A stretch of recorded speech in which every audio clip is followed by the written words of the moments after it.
This sliding scale mistake is making your fees unethical.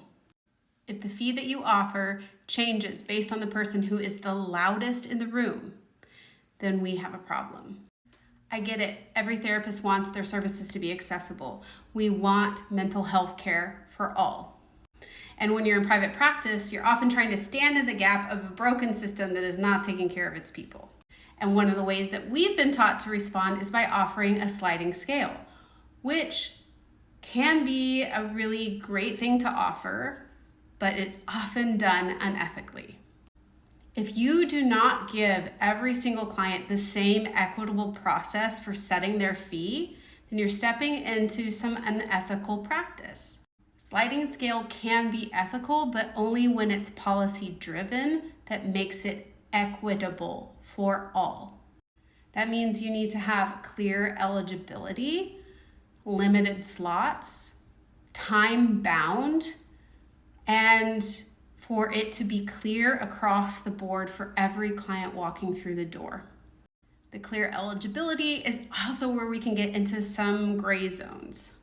Richard Leslie, an attorney who has consulted with CAMFT and AMFT and other organizations, does not recommend that therapists do a sliding scale at all, because usually to verify eligibility, you want to take pay stubs or tax returns, and that puts us into kind of some murky dual relationship kind of stuff, and us handling documents that really, I don't know about you, but I'm not qualified to look at. What I use in my private practice, instead of a sliding scale based on someone's tax returns, is I allow my clients to self-select their fee out of 3 options based on levels of privilege. Every client has access to these 3 fees and their descriptions. They self-select, no questions asked.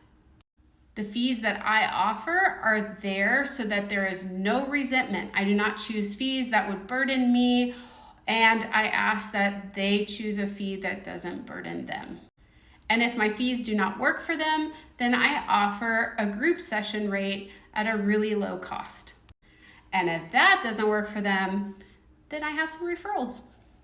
So if you are going to do a sliding scale fee, make sure you have an equitable process and that everybody gets the opportunity for that process.